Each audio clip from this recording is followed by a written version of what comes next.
ផ្លែត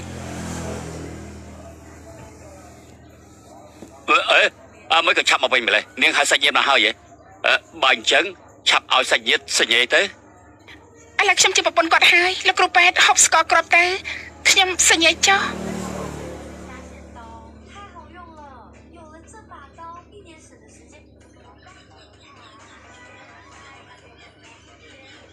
សាមែន3ឆ្នាំហើយរស់នៅបែបនេះដល់ពេលណាទៅបញ្ចប់ទៅដល់កំណត់ពេលវេលា3ឆ្នាំម្ចាស់ខ្ញុំដឹងខ្លួនហើយប្រសើរណាស់ម្ចាស់ខ្ញុំដឹងខ្លួនហើយយេលីងឡុងលោកម្ចាស់ស្ដេចថ្នាំពីដំបូងយល់ដល់តែខ្លាចគ្រួសារសៀវទើបតែចិត្តឲ្យនាងចូលចន្លោះស្ដេចថ្នាំតែមិនស្មានថា3ឆ្នាំកន្លងផុតទៅនាងនៅតែរៀនមិនចេះរាល់ថ្ងៃបានប្រត់ធ្វើការងារធម្មតានាងគឺជាឈើពុកបាត់ដុំប៉ុន្តែយល់ដល់នាងច្រើនឆ្នាំនេះមានចិត្តស្មោះត្រង់យើងអនុញ្ញាតឲ្យនាងដើរចេញទៅក្រៅចន្លងថ្ងៃនេះទៅចាំងឆឹងជាមួយនឹងយើងដើម្បីជាបាជំងឺឲ្យបុគ្គលិកល្បីម្នាក់ទទួលបញ្ជាទីបំផុតបានចេញក្រៅហើយជាលោកស្ដេចថ្នាំគឺជាដែនដីដ៏ស័ក្តិសិទ្ធិទោះត្រឹមជាឆ្កែមួយក្បាលគឺជាឆ្កែលើមនុស្សរាប់ម៉ឺន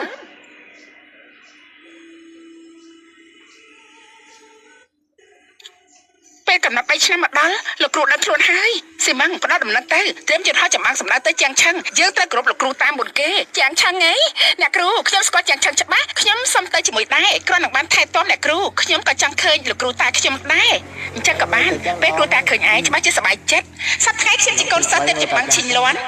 មានទ័ពក្នុងដៃអំណាចក្រមមេឃយេលីងឡុងលីស៊ូស៊ូសំបីសម័យយើងក៏ពួកឯងមិនឃើញផងលោកគ្រូពេទ្យស្ថានភាពគាត់យ៉ាងម៉េចហើយដំណឹងល្អអាចកម្ចាត់ដុំសាច់បានហើយដំណឹងអាក្រក់មិនហ៊ានសន្មតថាពេលណាទើបគាត់ដល់ខ្លួនឡើងវិញលោកចង់មានន័យថាថ្ងៃក្រោយគេអាចបែបនេះរហូតតើមែនទេអាចចឹងដែរគ្រប់យ៉ាងនឹងប្រសើរឡើងវិញអាចប្រសើរឡើងវិញតែវាយ៉ាងម៉េចមកគ្រួសារក្រហើយល្ងងទៀតលោកត្រូវសម្បត្តិដើម្បីជួយមនុស្សឈួតម្នាក់លួយកាក់ចំណាយអត់ប្រយោជន៍ទាំងអស់ប្រុសអ្នកបងមិនបានជាមកដល់ពេទ្យអ្នកបងស្អីមិនចង់ទទួលស្គាល់សាច់ញាតិក្រទេប៉ុន្តែកុំតែអ្នកប្រុសលីងពេញចិត្តកូនស្រីឯងអ្នកប្រុសលីនទៅណាអូនស្រីបងមិនចង់ឃើញឯរស់នៅលំបាកទើបបានជាចង់រកប្តីល្អឲ្យក្មួយស្រីអ្នកប្រុសលីនមានអំណាចមានលុយល្អជាងអាចោបប្រសិទ្ធនេះ10000ដងបងប្រុសអរគុណបំណងល្អរបស់អ៊ំប៉ុន្តែខ្ញុំនឹងសៀហ្វានរៀបការរួចហើយអ៊ំប្រុសអ៊ំស្រីហូបស្ករមង្គលណាពួកយើងមិនទាន់អនុញ្ញាតទេមិនបានជរៀបការជាមួយមនុស្សឈួតនេះពួកជាអង្គឃើញទេកូនស្រីឯងធ្វើអីខ្លះឯងជាឪពុកគេមិនចេះខ្មាស់គេទេអីយើងធ្វើជាអ៊ំប្រុសមានមុខឯណាទៅជប់គេខាងក្រៅថ្ងៃនេះយើងត្រូវវាយគេឲ្យស្លាប់ខ្ញុំប្រាប់បងកូនស្រីខ្ញុំខុសយ៉ាងណាអ្នកតែពីរក៏គ្មានសិទ្ធិវាយដែរភ័យសួរជាតិក៏ចាំជាចាំបសិទ្ធមែននឹកស្មានថាខ្លួនឯងជាអ្នកណាខ្ញុំទុកឱកាសឲ្យពួកឯងក្រែងមានបាននឹងគេពួកឯងត្រូវស្គាល់ល្អអាក្រក់តែហើយប្រហែលជាគ្មានលុយរៀបការផងក៏មិនដឹងអញ្ចឹងបានជាក្រមួយជីវិតខ្ញុំប្រាប់ពួកបងទោះបីខ្ញុំត្រូវលក់ចាលក់ឆ្នាំងទាំងអស់ក៏មិនធ្វើបាបកូនស្រីខ្លួនឯងដែរមង្គលការត្រូវតែរៀបចំយ៉ាងមានកិត្តិយសទៀតផងដើម្បីឲ្យអ្នកគ្រប់គ្នាបានភ្លឺភ្នែកល្អណាស់ពួកយើងចាំតែមើលទេក៏ល្អអាក្រក់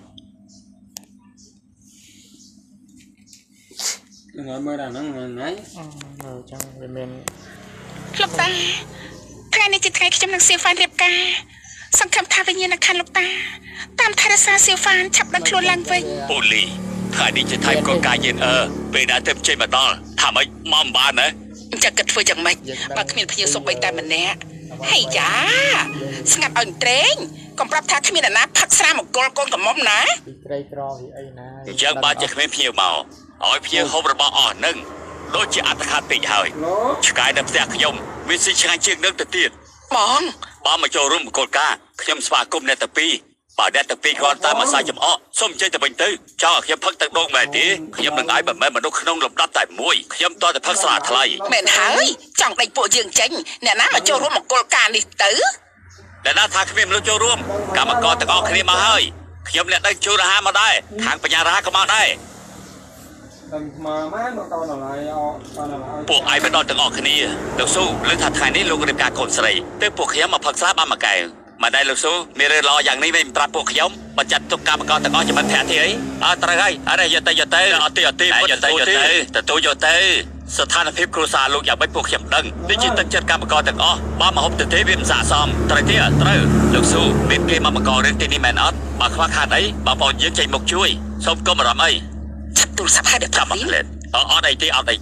គ្រប់គ្នារកកន្លែងអង្គុយលេងទៅខ្ញុំឃើញក្នុងទូរទស្សន៍រៀបការគេតែសួរថាព្រមឬព្រមថ្ងៃនេះពួកយើងចូលរួមអបអរទាំងអស់គ្នាខ្ញុំចង់ធ្វើពិធីកល្អដល់បានសៀវស៊ូនេះប្រាប់រៀបការជាមួយគេម្នាក់នេះទោះបីគេឈឺមានលុយឬអត់នេះនៅតែមកបបអង្គគេចោលរហូតអស់មួយជីវិតមែនទេ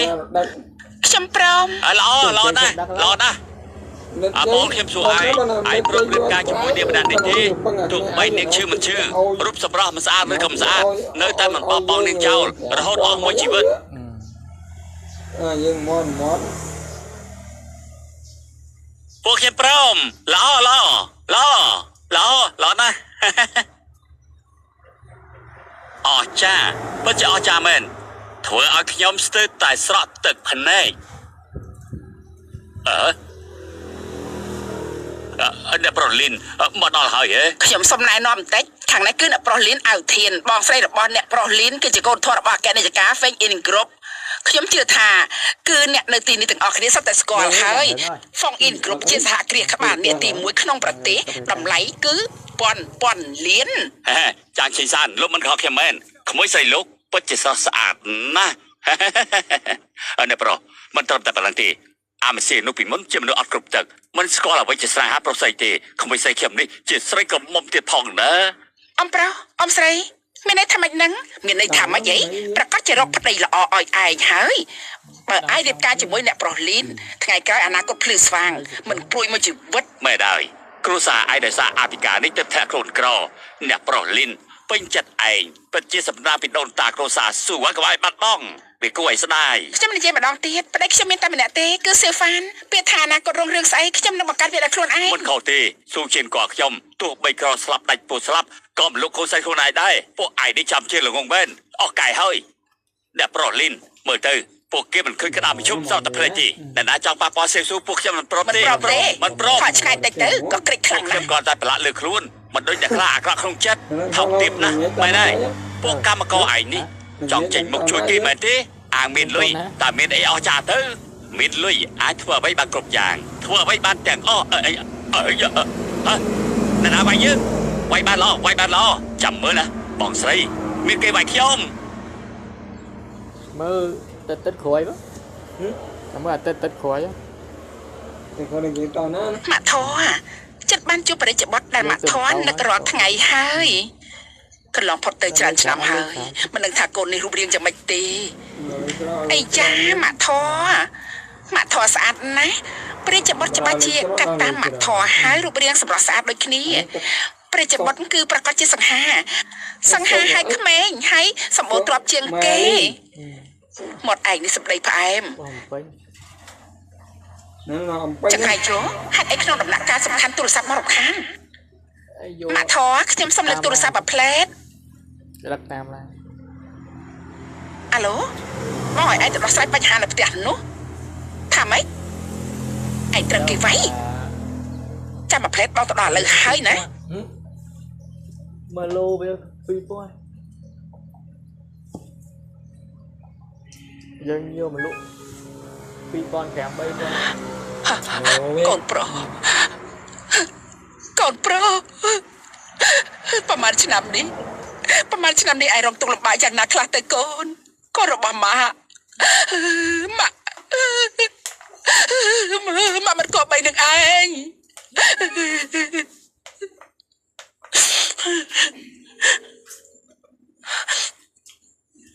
លៀនស៊ូ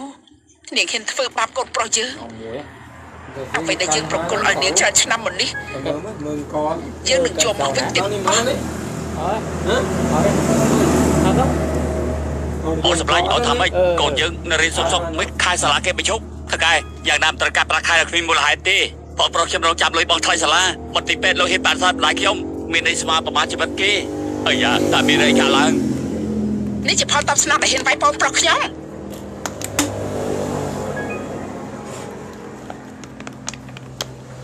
ស្រី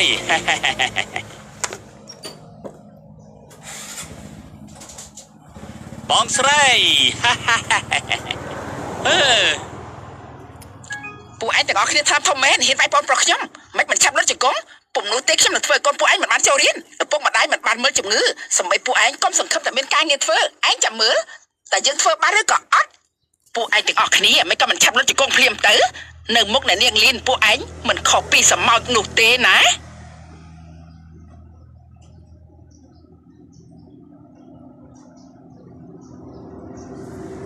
នេះហើយជាលទ្ធផលដែលពួកឯងធ្វើខ្លាំងបាក់បោះដល់ប្រុសលីនសួរជាតិកអំណាចដល់ប្រុសលៀនឯងឃើញច្បាស់ហើយបើឯងនៅតែមិនស្គាល់ល្អអាក្រក់បន្ទាប់មកទៀតមានរឿងអីកើតឡើងខ្ញុំមិនហ៊ានគិតទុកមុនទេ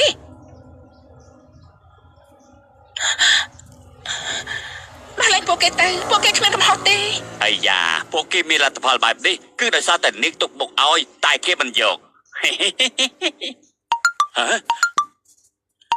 បងប្រុសខ្ញុំពេញចិត្តនាងជាកិត្តិយសនាងហ៊ានបដិសេធម្ដងហើយម្ដងទៀតគិតថាខ្លួនឯងថ្លៃថ្នូរណាស់ទៅហ៎មិនបានជាគេវាយផ្ដេសផ្ដាស់អញ្ចឹងអូម៉ាខ្ញុំបដូរជាមួយនាងហើយយើលេខខ្ញុំប្រាប់ត្រង់ចុះសម្បុកឆ្កែរបស់លោកនៅលើគម្រោង Fong In Group តម្លៃរាប់ពាន់លានខ្ញុំគ្មានចិត្តអំណត់ជជែកលេងច្រើនទេថ្ងៃនេះផ្ទះរបស់ពួកលោកត្រូវតែឈូសឆាយគ្មានសល់ទេ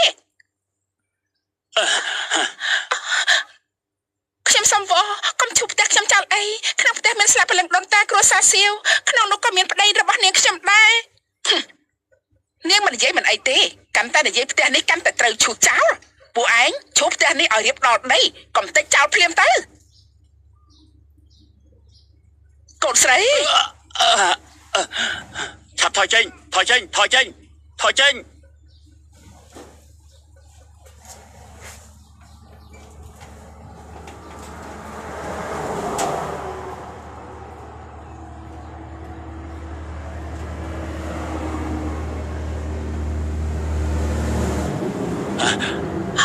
វ៉ាលីនស៊ូនាងចង់ស្លាប់ហើយវាមិនមកជាមនុស្សទេឈុតនេះវាមានកម្លាំងខ្លាំងមកពីណាហ្នឹងអាចចង្រៃអត់ស៊ីបាយទេអីឆាប់ជន់ការភ្លាមសេហ្វានឡើងដៃទៅប្រយ័ត្នស្លាប់នាងจะស្លាប់ហើយនៅបារម្ភពីអាចង្រៃនឹងទៀតកាយវាខ្លាំងអីខ្ញុំរំលោភនៅមុខវាចាំមើលវាខ្លាំងទៀតដែរទេលេកូនស្រីយើងទៅដឹងថាសម្ភារបំពាក់នេះថ្លៃប្រហែលទេតែកញ្ចាយមានន័យសមចង់ត្រូវ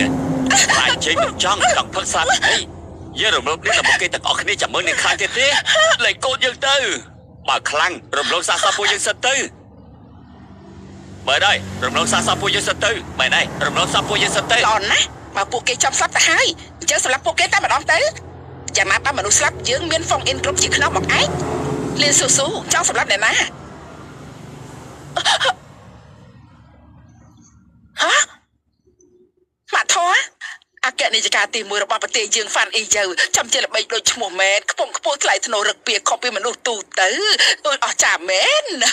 ថ្ងៃនេះខ្ញុំបានជួបអគ្គនាយិកាថ្ងៃក្រោយខ្ញុំដើរញញឹមកន្លែងណាក៏បានម៉ាក់ធေါ်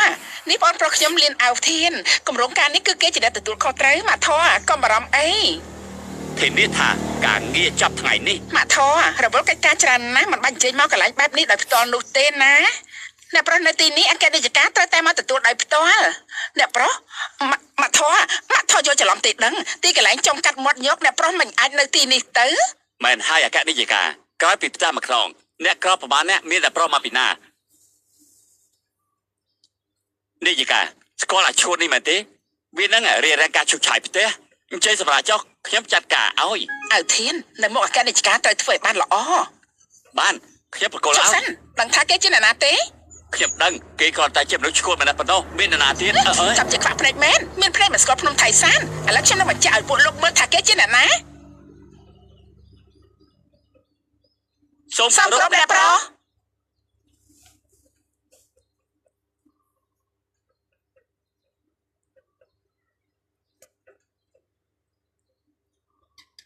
តែមិនអាចប្រាប់មកត្រា Fong In Group សេវហ្វានពិតជាអ្នកប្រុស Fong In Group ព្រះអើយ ទេវតាមេព្រៃបែនកូនស្រីខ្ញុំទីបំផុតជ្រើសរើសត្រូវហើយអគ្គនាយិកាប្រកាសជាយកច្រឡំហើយឥឡូវម្នាក់នេះមិនមែនជាកូនស្រីអគ្គនាយិកាទេ មែនហើយនាយិកាពួកខ្ញុំដឹងច្បាស់ខ្លាំងណាស់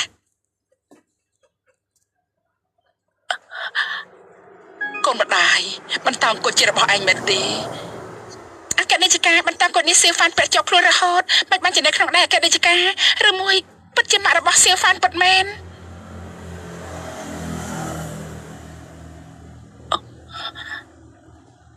កូនប្រុសទីបំផុតមករកឯងឃើញហើយកូនប្រុសម៉ាក់ប្រហែលឆ្នាំនេះកុំតបានអ្នកទាំងអស់គ្នាជួយថែទាំអ្នកប្រុសខ្ញុំអរគុណអ្នកគ្រប់គ្នាជំនួសអគ្គនាយិកាសូមគោរពអ្នកស្រីសូមគោរពអ្នកស្រីហ៎ប្រពន្ធនេះយកច្រឡំទេដឹងពួកវាមួយគ្រួសារគឺជាអ្នកក្រទេអ្នកក្រហ៎ពួកគេលែងក្រទៀតហើយធ្វើល្អតែបានល្អ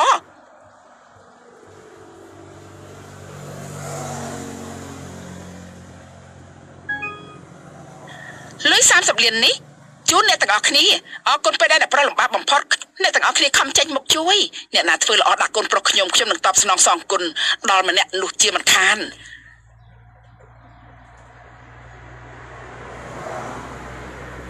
ស៊ូ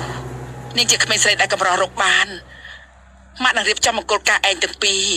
នឹងប៉ះប៉ូវដល់ឯងសម្រាប់អ្នកណាដែលធ្វើបាបកូនប្រុសខ្ញុំមិនលើកលែងឲ្យគេទេខ្ញុំនឹងសងទ្វេគុណជា10អើយអគ្គនាយិកាទុកជាបិទផងខ្ញុំមិនដឹងថាគេជាកូនប្រុសអគ្គនាយិកាទេបើខ្ញុំដឹងទោះមានប្រមាណ100ក៏ខ្ញុំមានប៉ះពាល់ដែរធေါ်ខ្ញុំជាកូនស្រីធေါ်សុំលើកលែងខ្ញុំម្ដងទៅណាលីនស៊ូយើងខំម្ដងម្ដងនាងអស់ជាច្រើនឆ្នាំតែនាងធ្វើបាបកូនប្រុសរបស់យើងទៅវិញគ្រួសារលីនត្រូវតែលុបឈ្មោះចេញ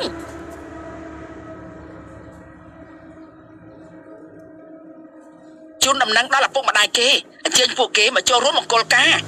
ខ្ញុំនឹងឲ្យពួកគេឃើញផ្ទាល់ភ្នែកគ្រួសារលៀនត្រូវតែរលាយ